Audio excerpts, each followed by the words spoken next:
ਸਾਨੂੰ ਤਾਂ ਧੂਆਂ ਕੁਝ ਨਹੀਂ ਕਹਿੰਦਾ ਹੈਗਾ। ਇਹ ਤਾਂ ਡਰਾਮੇਬਾਜ਼ੀ ਹੈ ਇੱਕ ਸਰਕਾਰ ਦੀ। ਇਹ ਸਰਾਸਰ ਧੱਕਾ ਹੈ ਕਿਸਾਨਾਂ ਦੇ ਨਾਲ। ਅਸੀਂ ਧੂਏ ਦੇ ਗੱਭੇ ਖੜ ਕੇ ਅੱਗ ਲਾਉਂਦੇ ਆ, ਸਾਨੂੰ ਤਾਂ ਕੋਈ, ਅਸੀਂ ਬੇਹੋਸ਼ ਹੋ ਕੇ ਨਹੀਂ ਗਿਰਦੇ, ਸਾਨੂੰ ਕੋਈ ਬਿਮਾਰੀ ਨਹੀਂ ਲੱਗਦੀ ਹੈਗੀ।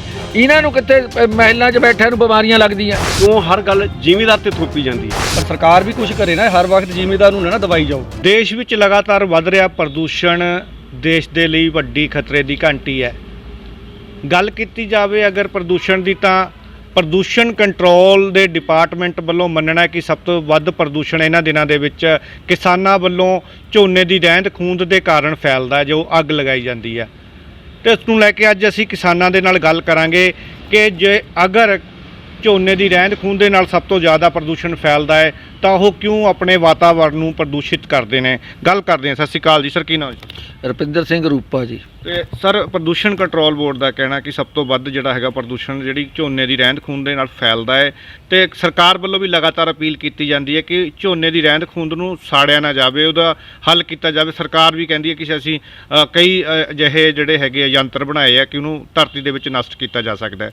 ਫਿਰ ਕਿਉਂ ਕਿਸਾਨ ਲਗਾਤਾਰ ਝੋਨੇ ਦੀ ਰਹਿੰਦ ਖੂੰਹਦ ਨੂੰ ਫੂਕ ਕੇ ਵਾਤਾਵਰਣ ਨੂੰ ਪਲੀਤ ਕਰ ਰਹੇ ਨੇ? ਮੈਂ ਸਰਕਾਰ ਨੂੰ ਦੱਸਣਾ ਚਾਹੁੰਦਾ ਹੈ ਬਈ ਜਿਹੜੇ ਦੀਵਾਲੀ ਆ, ਦੁਸਹਿਰਾ ਏ, ਵੀ ਜਿਹੜਾ ਬਰੂਦ ਆ ਖਤਰਨਾਕ ਸਾਬਤ ਹੁੰਦਾ। ਬਰੂਦ ਉਹ ਪਟਾਕੇ ਚੱਲਦੇ ਆ, ਕਰੋੜਾਂ ਦੀ ਅਰਬਾਂ ਦੀ ਗਿਣਤੀ 'ਚ ਪਟਾਕੇ ਚੱਲਦੇ ਆ, ਵੀ ਉਹ ਤਾਂ ਸਰਕਾਰ ਨੂੰ ਦਿਖਦਾ ਨਹੀਂ ਹੈਗਾ। ਵੀ ਜਿਹੜੀ ਜ਼ਿਮੀਂਦਾਰਾਂ ਦੀ ਪਰਾਲੀ ਆ, ਜਿਹੜਾ ਮਤਲਬ ਫੂਕੇ ਤੇ ਬਗੈਰ ਜ਼ਿਮੀਂਦਾਰ ਦਾ ਗੁਜ਼ਾਰਾ ਨਹੀਂ ਹੈਗਾ। ਤੁਸੀਂ ਖੇਤਾਂ ਵਿੱਚ ਜਾ ਕੇ ਮੈਂ ਦਿਖਾ ਸਕਦਾ ਹੈ ਵੀ ਉਹ ਕਿੱਕੜਾਂ ਕਣਕ ਬੀਜੂਗੇ, ਉਹਦਾ ਪਤਾ ਨਹੀਂ, ਤਵੀਆਂ ਵੀ ਨਹੀਂ ਲੱਗੀਆਂ ਹੈਗੀਆਂ। ਕੋਈ ਜ਼ਿਮੀਂਦਾਰਾਂ ਨੂੰ ਮੇਰੇ ਇਲਾਕੇ ਵਿੱਚ ਦਿਖਾ ਦੇਣ ਕਿਹੜੀ ਸੁਸਾਇਟੀ ਦੇ ਵਿੱਚ, ਕਿਹੜੇ ਪਿੰਡ ਦੇ ਵਿੱਚ ਕਿਸੇ ਜ਼ਿਮੀਂਦਾਰ ਕੋਲ ਇਹੋ ਜਿਹਾ ਸਾਧਨ ਹੈ ਜਿਹੜਾ ਉਹ ਪਰਾਲੀ ਨੂੰ ਵੱਢ ਸਕੇ। ਇੱਕ ਤਵੀਆਂ ਦੇ ਰੂਟਾਵੀਟਰ ਦੇ ਇਲਾਵਾ ਕੋਈ ਸਰਕਾਰ, ਉਹ ਵੀ ਅਸੀਂ ਆਪਣੇ ਲੱਤੇ ਹੋਏ ਆ, ਸਰਕਾਰ ਦਾ ਕੋਈ ਸਾਧਨ ਨਹੀਂ ਹੈਗਾ। ਸਰਕਾਰ ਇੱਕ ਫੋਕੇ ਦਾਅਵੇ ਕਰਦੀ ਆ। ਸਾਡੇ ਅਬੂਜਾ ਫੈਕਟਰੀ ਹੈ, ਸਾਡੇ ਆ ਥਰਮਲ ਆ ਕੋਲੇ ਵਾਲਾ, ਸਾਨੂੰ ਪਤਾ ਹੈ ਵੀ ਕਿੰਨਾ ਪ੍ਰਦੂਸ਼ਣ ਹੈ। ਇਹ ਸਰਕਾਰ ਨੂੰ ਨਹੀਂ ਦਿਖਦਾ ਹੈਗਾ ਪ੍ਰਦੂਸ਼ਣ। ਸਾਡੇ ਪਿੰਡਾਂ ਦਾ ਬਹੁਤ ਰਹਿਣਾ ਔਖਾ ਹੋਇਆ ਪਿਆ। ਦਮੇ ਦੀਆਂ ਬਿਮਾਰੀਆਂ, ਕੈਂਸਰ ਦੀਆਂ ਬਿਮਾਰੀਆਂ ਸਾਡੇ ਇਲਾਕੇ ਵਿੱਚ ਬਹੁਤ ਜ਼ਿਆਦਾ ਹੋ ਗਈਆਂ। ਇਸ ਕਰਕੇ ਅਸੀਂ ਸਰਕਾਰ ਨੂੰ ਇਹ ਚੇਤਾਵਨੀ ਦੇਣਾ ਚਾਹੁੰਦੇ ਆ ਵੀ ਇਹ ਜਿਹੜੇ ਜ਼ਿਮੀਂਦਾਰਾਂ 'ਤੇ ਤੁਸੀਂ ਥੋਪਦੇ ਆ ਵੀ ਪਰਾਲੀ ਨੂੰ ਅੱਗ ਲਾਉਂਦੇ ਆ, ਦਿੱਲੀ ਧੂਆਂ ਪਹੁੰਚਦਾ। ਦਿੱਲੀ ਪਹਿਲਾਂ ਹਰਿਆਣਾ ਆਉਂਦਾ, ਪੰਜਾਬ ਆ, ਕਿੰਨੇ ਮਤਲਬ ਸੂਬੇ ਆਉਂਦੇ ਆ ਤਾਂ ਦਿੱਲੀ ਆਉਂਦੀ। ਸਾਡਾ ਧੂਆਂ ਹੀ ਦਿੱਲੀ 'ਚ ਜਾਂਦਾ, ਸਾਨੂੰ ਤਾਂ ਧੂਆਂ ਕੁਝ ਨਹੀਂ ਕਹਿੰਦਾ ਹੈਗਾ। ਇਹ ਤਾਂ ਡਰਾਮੇਬਾਜ਼ੀ ਹੈ ਇੱਕ ਸਰਕਾਰ ਦੀ। ਦੁਸਹਿਰਿਆਂ ਨੂੰ, ਦੀਵਾਲੀਆਂ ਨੂੰ ਇਹ ਬੰਬ ਫੈਕਟਰੀਆਂ ਬੰਦ ਕਰਨ ਚੱਲਣੀਆਂ। ਮਤਲਬ ਕਿਹੜੀਆਂ ਸਾਡੇ ਵਾਸਤੇ ਕੁਰਬਾਨੀਆਂ ਦਿੱਤੀਆਂ ਕਿਸੇ ਨੇ ਬਈ ਜਿਹੜੇ ਇਹ ਮਨਾਏ ਜਾਂਦੇ ਆ। ਅਸੀਂ ਤਾਂ, ਮੈਂ ਤਾਂ ਇਹਦਾ ਵਿਰੋਧ ਕਰਦਾ ਹੈ ਵੀ ਜੇ ਮਨਾਉਣੇ ਆ ਸਿੰਪਲ ਮਨਾਓ, ਆਪਣੇ ਪਰਿਵਾਰ 'ਚ ਬੈਠ ਕੇ। ਆਪਣੇ ਜਿਹੜੇ ਪਟਾਕੇ ਚਲਾਉਣੇ ਆ ਇਹ ਬੰਦ ਹੋਣੇ ਚਾਹੀਦੇ ਆ। ਸਰਕਾਰ ਨੂੰ ਇਹ ਫੈਕਟਰੀਆਂ ਬੰਦ ਕਰਾਉਣੀਆਂ ਚਾਹੀਦੀਆਂ। ਤੁਸੀਂ ਕਿਹਾ ਕਿ ਪ੍ਰਦੂਸ਼ਣ ਫੈਲਦਾ, ਪਟਾਕਿਆਂ ਨਾਲ ਵੀ ਫੈਲਦਾ, ਫੈਕਟਰੀਆਂ ਨਾਲ ਵੀ ਫੈਲਦਾ, ਫਿਰ ਤਾਂ ਤੁਸੀਂ ਇਹ ਵੀ ਮੰਨਦੇ ਹੋ ਕਿ ਜੋ ਆਪਾਂ ਪਰਾਲੀ ਸਾੜਦੇ ਉਹਦੇ ਨਾਲ ਵੀ ਪ੍ਰਦੂਸ਼ਣ ਫੈਲਦਾ। ਫਿਰ ਕਿਉਂ ਸਾੜੀ ਜਾਂਦੀ ਹੈ ਪਰਾਲੀ? ਉਹਦਾ ਹੋਰ ਹੱਲ ਕਿਉਂ ਨਹੀਂ ਕੀਤਾ ਜਾਂਦਾ? ਉਹਦਾ ਹੱਲ ਕੋਈ ਹੈ ਉਹ ਨਹੀਂ ਹੈਗਾ। ਹੋਰ ਜਾ ਕੇ ਖੇਤਾਂ ਵਿੱਚ ਵੀ ਜਾ ਕੇ ਦੇਖ ਲਵੇ, ਮਤਲਬ ਉਹ ਤਾਂ ਇੰਨਾ ਗੰਦ ਪੈ ਚੁੱਕਿਆ ਹੈ। ਸਾਡੇ ਹੁਣ ਖੇਤਾਂ ਵਿੱਚ ਸਿਉਂਕ ਪੈਦਾ ਹੋ ਗਈ ਹੈ ਪਰਾਲੀ ਦੇ ਕਾਰਨ, ਉਹ ਥੱਲੇ ਪਈ ਰਹਿੰਦੀ ਹੈ ਪਰਾਲੀ। ਸਰਕਾਰ ਚਾਹੇ ਸਾਡੇ ਨਾਲ ਆਪਣੇ ਨੁਮਾਇੰਦੇ ਭੇਜ ਦੇਵੇ ਵੀ ਕੋਈ ਜਿਹੜੇ ਮਤਲਬ ਡਾਕਟਰ ਆ, ਮਾਹਿਰ ਆ, ਅਸੀਂ ਉਹਨਾਂ ਨੂੰ ਦਿਖਾ ਦਿੰਦੇ ਹਾਂ ਵੀ ਪਿਛਲੇ ਸਾਲ ਦੀ ਪਰਾਲੀ ਵੀ ਖੇਤਾਂ ਦੇ ਵਿੱਚ ਧਰਤੀ 'ਚ ਹਲੇ ਵੀ ਪਈ ਆ। ਉਹ ਸਿਉਂਕ ਪੈਦਾ ਹੋਣ ਲੱਗ ਗਈ ਸਾਡੇ ਖੇਤਾਂ 'ਚ, ਉਹ ਕਣਕ ਨੂੰ ਨੁਕਸਾਨ ਕਰਨ ਲੱਗ ਗਈ। ਆਉਣ ਵਾਲੇ ਟਾਈਮਾਂ ਦੇ ਵਿੱਚ ਇਹ ਤੁਸੀਂ ਦੇਖ ਲਿਓ ਕਣਕ ਦੀ ਫਸਲ ਜਮਾਂ ਹੀ ਬਰਬਾਦ ਹੋ ਜਾਣੀ ਆ, ਹੋਣੇ ਤੋਂ ਬੰਦ ਹੋ ਜਾਣੀਆਂ। ਜੀਰੀ 'ਚ ਅਸੀਂ ਸਿਉਂਕ ਦੀ ਦਵਾਈ ਪਾਉਂਦੇ, 2-2 ਲੀਟਰ ਪਾਉਂਦੇ ਆ ਕਿੱਲੇ ਦੀ, ਤਾਂ ਸਾਡੀ ਉਹ ਜੀਰੀ ਜਾ ਕੇ ਕਾਮਯਾਬ ਹੁੰਦੀ ਆ। ਕਣਕ 'ਚ ਪਾਣੀ ਨਹੀਂ ਖੜਦਾ, ਕਣਕ 'ਚੋਂ ਇੰਨੀ ਦਵਾਈ ਸਿੱਧ ਨਹੀਂ ਹੁੰਦੀ ਹੈਗੀ। ਸਾਡੀ ਕਣਕਾਂ ਨੂੰ ਸਿਉਂਕ ਪੈਣ ਲੱਗ ਗਈ। ਕੋਈ ਹੋਰ ਵੀ ਤੁਸੀਂ ਕੂੜਾ ਰੱਖ ਦਿਓ, ਮਿੱਟੀ ਮਾੜੀ ਜਿਹੀ ਉੱਪਰ ਦੇ ਦਿਓ, ਉਹਦੇ ਵਿੱਚ ਸਿਉਂਕ ਪਇਓ ਜਾਣੀ ਹੈ। ਕੁਦਰਤੀ ਗੱਲ ਹੈ। ਇਹ ਸਾਡੇ ਜ਼ਿਮੀਂਦਾਰਾਂ ਨਾਲ ਸਰਾਸਰ ਧੱਕਾ ਹੈ। ਇੱਕ ਸਿਰਫ 10 ਦਿਨ ਦੀ ਗੱਲ ਆ ਪਰਾਲੀ ਦੀ, ਕੋਈ ਪ੍ਰਦੂਸ਼ਣ ਨਹੀਂ ਹੈਗਾ। ਅਸੀਂ ਧੂਏ ਦੇ ਗੱਭੇ ਖੜ ਕੇ ਅੱਗ ਲਾਉਂਦੇ ਆ, ਸਾਨੂੰ ਤਾਂ ਕੋਈ, ਅਸੀਂ ਬੇਹੋਸ਼ ਹੋ ਕੇ ਨਹੀਂ ਗਿਰਦੇ, ਸਾਨੂੰ ਕੋਈ ਬਿਮਾਰੀ ਨਹੀਂ ਲੱਗਦੀ ਹੈਗੀ। ਇਹਨਾਂ ਨੂੰ ਕਿੱਥੇ ਮਹਿਲਾਂ 'ਚ ਬੈਠਿਆਂ ਨੂੰ ਬਿਮਾਰੀਆਂ ਲੱਗਦੀਆਂ। ਬਿਲਕੁਲ ਜੀ, ਸਾਡੇ ਨਾਲ ਮੌਜੂਦ ਨੇ ਜਮਹੂਰੀ ਕਿਸਾਨ ਸਭਾ ਪੰਜਾਬ ਤੋਂ ਕਾਮਰੇਡ ਮੋਹਨ ਸਿੰਘ ਧਮਾਣਾ ਜੀ। ਧਮਾਣਾ ਜੀ, ਤੁਸੀਂ ਕਿਸਾਨਾਂ ਦੇ ਲਈ ਲੜਦੇ ਹੋ ਹਮੇਸ਼ਾ। ਕਿਸਾਨ ਕਹਿ ਰਹੇ ਆ ਕਿ ਅੱਜ ਸਾਨੂੰ ਦਿੱਕਤ ਆ, ਸਰਕਾਰ ਜਿਹੜੀ ਇਹ ਕਹਿ ਰਹੀ ਹੈ ਕਿ ਪਰਾਲੀ ਨਾ ਫੂਕੋ, ਸਾਡਾ ਹੱਲ ਨਹੀਂ ਹੋ ਰਿਹਾ ਕੋਈ। ਤੁਸੀਂ ਕਿਵੇਂ ਦੇਖਦੇ ਹੋ ਸਰਕਾਰ ਨੂੰ ਜਾਂ ਕਿਸਾਨਾਂ ਨੂੰ ਇਸ ਨੂੰ ਲੈ ਕੇ? ਜਿੱਥੋਂ ਤੱਕ ਪ੍ਰਦੂਸ਼ਣ ਦੀ ਗੱਲ ਹੈ, ਇਕੱਲਾ ਪਰਾਲੀ ਨਾਲ ਹੀ ਨਹੀਂ ਪ੍ਰਦੂਸ਼ਣ ਫੈਲਦਾ। ਪ੍ਰਦੂਸ਼ਣ ਫੈਲਣ ਦੇ ਹੋਰ ਵੀ ਕਈ ਕਾਰਨ ਹੈਗੇ ਆ। ਫੈਕਟਰੀਆਂ ਦਾ ਪ੍ਰਦੂਸ਼ਣ ਹੈ, ਪਟਾਕਿਆਂ ਦਾ ਪ੍ਰਦੂਸ਼ਣ ਹੈ, ਹੋਰ ਤਰ੍ਹਾਂ ਤਰ੍ਹਾਂ ਦੇ ਤਰੀਕਿਆਂ ਦੇ ਨਾਲ ਜਿਹੜਾ ਪ੍ਰਦੂਸ਼ਣ ਚੱਲਦਾ, ਜਿੱਦਾਂ ਟਰਾਂਸਪੋਰਟ ਦਾ ਵੀ ਪ੍ਰਦੂਸ਼ਣ ਹੈਗਾ ਆ। ਪਰ ਕਿਸਾਨਾਂ 'ਤੇ ਸਾਰਾ ਕੁਝ ਮੜਿਆ ਜਾ ਰਿਹਾ, ਇਹ ਠੀਕ ਨਹੀਂ ਹੈ। ਅਤੇ ਦਿੱਲੀ 'ਚ ਕਹਿੰਦੇ ਜੀ ਸਾਡਾ ਇਹ ਧੂੰਆਂ ਪੰਜਾਬ 'ਚੋਂ ਦਿੱਲੀ 'ਚ ਪੁੱਜਦਾ ਆ, ਜਾ ਕੇ ਜਿਨ੍ਹਾਂ ਦਿਨਾਂ 'ਚ ਪਰਾਲੀ ਨਹੀਂ ਸਾੜਦੇ ਉਹਨਾਂ ਦਿਨਾਂ 'ਚ ਵੀ ਇੱਥੇ ਦਿੱਲੀ ਦੇ ਵਿੱਚ ਕਈ ਵਾਰ ਦਿਨ ਵੀ ਨਾ ਰਾਤ ਵਰਗਾ ਲੱਗਦਾ ਆ। ਇਸ ਤਰ੍ਹਾਂ ਦਾ ਉੱਥੇ ਬੰਦੇ ਦੱਸਦੇ ਆ ਵੀ ਇੰਨਾ ਉੱਥੇ ਫੈਕਟਰੀਆਂ ਦੇ ਪ੍ਰਦੂਸ਼ਣ ਹੋ ਜਾਂਦਾ ਆ। ਅਤੇ ਇਸ ਵਾਸਤੇ ਜਿਹੜਾ ਪ੍ਰਦੂਸ਼ਣ ਜਿਹੜਾ ਹੈ ਪਰਾਲੀ ਦਾ ਦੱਸਦੇ ਆ, ਰੌਲਾ ਪਾਉਂਦੇ ਆ, ਉਹਦੇ ਬਾਰੇ ਹਾਈ ਕੋਰਟ ਨੇ ਫੈਸਲਾ ਕੀਤਾ ਸੀਗਾ ਕਿ ਕਿਸਾਨਾਂ ਨੂੰ 2500 ਰੁਪਇਆ ਪਰ ਏਕੜ ਦੇਵੋ ਤਾਂ ਕਿ ਉਹ ਪਰਾਲੀ ਦੀ ਸਾਂਭ ਸੰਭਾਲ ਕਰ ਲੈਣ। ਸਰਕਾਰ ਉਹ ਤਾਂ ਕਰ ਨਹੀਂ ਰਹੀ, ਉਲਟ ਜਿਹੜੀ ਹੈਗੀ ਹੈ ਇਹਨੂੰ ਫੂਕਣਾ ਬੰਦ ਕਰੋ, ਜੁਰਮਾਨੇ ਲਾਉਂਦੀ ਹੈ, ਉਹਨੂੰ ਫੜਦੀ ਹੈ, ਕੇਸ ਬਣਾਉਂਦੀ ਹੈ ਕਿਸਾਨਾਂ 'ਤੇ ਜਿਹੜੇ ਅੱਗ ਲਾਉਂਦੇ ਆ। ਇਹ ਸਰਾਸਰ ਧੱਕਾ ਹੈ ਕਿਸਾਨਾਂ ਦੇ ਨਾਲ। ਜਾਂ ਤਾਂ ਕਿਸਾਨ ਆਪ ਪ੍ਰਬੰਧ ਕਰੇ ਸਰਕਾਰ, ਠੀਕ ਹੈ ਅਸੀਂ ਪਰਾਲੀ ਜਿਹੜੀ ਹੈ ਕੱਟ ਲਿਆਂਗੇ, ਆਪਣਾ ਧਾਨ ਕੱਢ ਲਿਆ ਕਰਾਂਗੇ, ਪਰਾਲੀ ਆਪ ਕਰ ਲਵੇ ਜਿਵੇਂ ਵੀ ਕਰਨੀ, ਸਾਡੇ ਖੇਤ ਵਿਹਲੇ ਕਰਕੇ ਦੇਵੇ। ਨਹੀਂ ਤਾਂ ਆਪਣੇ ਤਰੀਕੇ ਨਾਲ ਜਿਵੇਂ ਕਿਸਾਨ ਕਰਦੇ ਉਹਨਾਂ ਨੂੰ ਕਰ ਦੇਣਾ ਚਾਹੀਦਾ। ਸਾਡੀ ਜਮਹੂਰੀ ਕਿਸਾਨ ਸਭਾ ਨੇ ਇੱਕ ਕਨਵੈਨਸ਼ਨ ਕਰੀ ਸੀਗੀ ਜਲੰਧਰ ਦੇ ਵਿੱਚ। ਉਸ ਵਕਤ ਅਸੀਂ ਇੱਕ ਨਵਾਂ ਤਰੀਕਾ ਇਹ ਦੇਖਿਆ ਸੀਗਾ ਕਰਕੇ ਵੀ ਜਿਹੜਾ ਫੂਸ ਨਿਕਲਦਾ ਨਾ ਉਹਦੇ 'ਚੋਂ ਕੰਬਾਈਨ 'ਚੋਂ, ਉਹ ਸਾਰਾ ਵਿਛਾ ਕੇ ਉਹਨੂੰ ਉੱਪਰ 'ਤੇ ਅੱਗ ਲਾਤੀ ਜਾਵੇ, ਉਹਦੇ ਨਾਲ ਬਹੁਤਾ ਪ੍ਰਦੂਸ਼ਣ ਵੀ ਨਹੀਂ ਹੁੰਦਾ। ਹੇਠਾਂ ਬਾਹਰ ਨੂੰ ਜਿਹੜੀ ਠੀਕ ਰਹਿ ਜਾਂਦੀ ਹੈ, ਬਾਹਰ ਦੇ ਜਿਹੜਾ ਹੈ ਖਰਾਬ ਉਹੀ ਕਰਦਾ ਜਿਹੜਾ ਉਹਦੇ 'ਚੋਂ ਫੂਸ ਨਿਕਲਦਾ। ਸੋ ਇਸ ਤਰ੍ਹਾਂ ਦੇ ਨਾਲ ਦੁਆਬੇ ਦੇ ਵਿੱਚ ਕਈਆਂ ਪਿੰਡਾਂ 'ਚ ਕਈਆਂ ਲੋਕਾਂ ਨੇ ਉਹ ਅਪਣਾਇਆ ਔਰ ਉਹ ਕਾਰਗਲ ਵੀ ਹੈਗਾ ਆ। ਅਤੇ ਨਾਲ ਇਸੇ ਤਰ੍ਹਾਂ ਦੇ ਨਾਲ ਅਸੀਂ ਮੰਗ ਕਰਦੇ ਹਾਂ ਸਰਕਾਰ ਤੋਂ ਵੀ ਇਹ ਜਿਹੜੇ ਯੰਤਰ ਹੈ ਮੁੱਖ ਦੇਵੇ ਸਰਕਾਰ, ਸੁਸਾਇਟੀਆਂ ਦੇਵੇ, ਕਿਸਾਨਾਂ ਨੂੰ ਦੇਵੇ, ਕਿਸਾਨਾਂ ਦੇ ਗਰੁੱਪ ਬਣਾਉਣ ਜਾਂ ਹੋਰ ਪ੍ਰਬੰਧ ਜਿਹੜਾ ਕਰਨਾ ਉਹ ਸਰਕਾਰ ਆਪ ਕਰੇ। ਕਿਸਾਨਾਂ ਸਿਰ ਨਾ ਵੜੇ, ਕਿਸਾਨਾਂ ਦਾ ਝੋਨਾ ਪੈਦਾ ਕਰਨਾ, ਕਣਕ ਪੈਦਾ ਕਰਨੀ, ਇਹਨਾਂ ਦੇ ਹੱਥ 'ਤੇ ਠੂਠਾ ਛੜਾਇਆ ਪਹਿਲਾਂ ਅਸੀਂ, ਅਤੇ ਨਾਲ ਹੁਣ ਜਿਹੜਾ ਹੈਗਾ ਸਾਰੇ ਦੇਸ਼ ਨੂੰ ਜਿਹੜਾ ਹੈ ਅੰਨ ਭੇਜਦੇ ਹਾਂ, ਅੰਨ ਦੇ ਰਹੇ ਹਾਂ। ਅਤੇ ਸਾਡੇ ਨਾਲ ਜਿੱਥੇ ਹੋਰ ਧੱਕੇ ਹੋ ਰਹੇ ਹੈ, ਸਾਡਾ ਜਿਹੜੇ ਕਾਲੇ ਕਾਨੂੰਨ ਬਣਾ ਦਿੱਤੇ ਸਾਡੇ ਖਿਲਾਫ, ਕਣਕ ਝੋਨੇ ਦਾ ਜਿਹੜਾ ਅੱਗਾ ਚੱਕਦੇ ਸੀਗੇ ਉਹ ਨਹੀਂ ਚੁੱਕਿਆ ਜਾਣਾ, ਹੁਣ ਸਰਕਾਰੀ ਖਰੀਦ 'ਤੇ ਹੱਥ ਖਿੱਚ ਲਿਆ ਪਿੱਛੇ ਨੂੰ। ਅਤੇ ਨਾਲ ਬੜੇ ਬੜੇ ਕਾਰਪੋਰੇਟ ਘਰਾਣਿਆਂ ਨੂੰ ਖੁੱਲ੍ਹ ਦੇ ਦਿੱਤੀ ਕਿ ਕਿਸ ਤਰ੍ਹਾਂ ਦੇ ਨਾਲ ਜਿਹੜਾ ਹੈ ਸਟੋਰ ਕਰ ਲਓ ਤੁਸੀਂ ਜਿੰਨਾ ਮਰਜ਼ੀ, ਕੋਈ ਤੁਹਾਨੂੰ ਰੁਕਾਵਟ ਨਹੀਂ ਗੀ। ਇਸ ਤਰ੍ਹਾਂ ਦੇ ਨਾਲ ਇਹ ਝੋਨੇ ਦੀ ਜਿਹੜੀ ਪਰਾਲੀ ਦੀ ਵੀ ਗੱਲ ਹੈਗੀ ਨਾ, ਉਹ ਵੀ ਇੱਕ ਕਲੰਕੇ ਲਾਇਆ ਹੋਇਆ ਸਾਨੂੰ ਕਿਸੇ ਕਿਸਮ ਦਾ ਕਿਹਾ ਹੋਇਆ ਵੀ ਤੁਸੀਂ ਪ੍ਰਦੂਸ਼ਣ ਫੈਲਾਉਂਦੇ ਆ। ਪ੍ਰਦੂਸ਼ਣ ਇੰਨਾ ਇਹਦੇ ਨਾਲ ਨਹੀਂ ਫੈਲਦਾ, ਪ੍ਰਦੂਸ਼ਣ ਫੈਲਣ ਦੇ ਹੋਰ ਵੀ ਕਈ ਕਾਰਨ ਹੈਗੇ। ਬਿਲਕੁਲ ਜੀ। ਸਰ ਕੀ ਨਾਮ ਹੈ ਸਰ? ਕੇਵਲ ਸਿੰਘ ਜੀ। ਕਿਵੇਂ ਦੇਖਦੇ ਹੋ ਸਰਕਾਰ ਕਹਿ ਰਹੀ ਪ੍ਰਦੂਸ਼ਣ ਫੈਲ ਰਿਹਾ, ਕਿਸਾਨਾਂ ਦੇ ਜਿਹੜੇ ਝੋਨਾ ਦੀ ਰਹਿੰਦ ਖੂੰਹਦ ਫੂਕੀ ਜਾਂਦੀ ਆ, ਅਤੇ ਕਿਸਾਨਾਂ ਦਾ ਕਹਿਣਾ ਫੈਕਟਰੀਆਂ ਵੀ ਚੱਲ ਰਹੀਆਂ, ਸਾਰਾ ਕੁਝ ਚੱਲ ਰਿਹਾ। ਜੇ ਫੈਕਟਰੀਆਂ ਨਹੀਂ ਚੱਲਣਗੀਆਂ ਤਾਂ ਕਿਵੇਂ ਜਿਹੜਾ ਸਮਾਨ ਆਉਂਦਾ ਜਾਂ ਜੋ ਸੀਮੈਂਟ ਬਣਦਾ, ਹੋਰ ਚੀਜ਼ਾਂ ਆਉਣਗੀਆਂ, ਹੱਲ ਕੀ ਹੈ ਇਹਦਾ, ਕੀ ਹੋ ਸਕਦਾ, ਕਿਵੇਂ ਦੇਖਦੇ ਹੋ ਸਰ ਇਸ ਸਾਰੇ ਮਸਲੇ ਨੂੰ? ਸਰ ਪਹਿਲਾਂ ਤਾਂ ਮੈਂ ਤਹਿ ਦਿਲੋਂ ਧੰਨਵਾਦ ਮੀਡੀਆ ਦਾ ਕਰਨਾ ਚਾਹੁੰਦਾ ਹੈ ਜਿਨ੍ਹਾਂ ਨੇ ਸਾਡੇ ਦੁੱਖ ਦਰਦ ਸੁਣਨ ਦੇ ਲਈ ਸਾਡੇ ਕੋਲ ਤੁਸੀਂ ਮੌਜੂਦ ਹੋਏ ਹੋ। ਸਾਨੂੰ ਦੁੱਖ ਸਿਰਫ ਇੱਕ ਪਰਾਲੀ ਦਾ ਜ਼ਿਕਰ ਕੀਤਾ ਜਾਂਦਾ ਹੈ। ਪਰਾਲੀ 6 ਮਹੀਨੇ ਬਾਅਦੋਂ ਲਗਭਗ 6 ਮਹੀਨੇ ਬਾਅਦੋਂ ਫਸਲ ਆਉਂਦੀ ਹੈ। ਜਿਹੜੀਆਂ ਫੈਕਟਰੀਆਂ ਇੰਡਸਟਰੀਆਂ 24 ਆਵਰ ਚੱਲਦੀਆਂ ਜੋ ਕਿ ਹਿੰਦੁਸਤਾਨ ਦੀ ਸਾਰੀ ਧਰਤੀ ਨੂੰ ਪ੍ਰਦੂਸ਼ਣ ਫੈਲਾ ਰਹੀਆਂ ਹੈ, ਕਿਉਂ ਹਰ ਗੱਲ ਜ਼ਿਮੀਂਦਾਰ 'ਤੇ ਥੋਪੀ ਜਾਂਦੀ ਹੈ।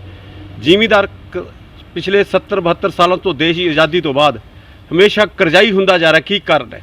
ਕਾਰਨ ਸਰ ਇਹੀ ਹੈ ਕਿ ਸਰਕਾਰਾਂ ਇਹਨਾਂ ਨੂੰ ਵਾਜਬ ਮੁੱਲ ਨਹੀਂ ਦਿੰਦੀਆਂ।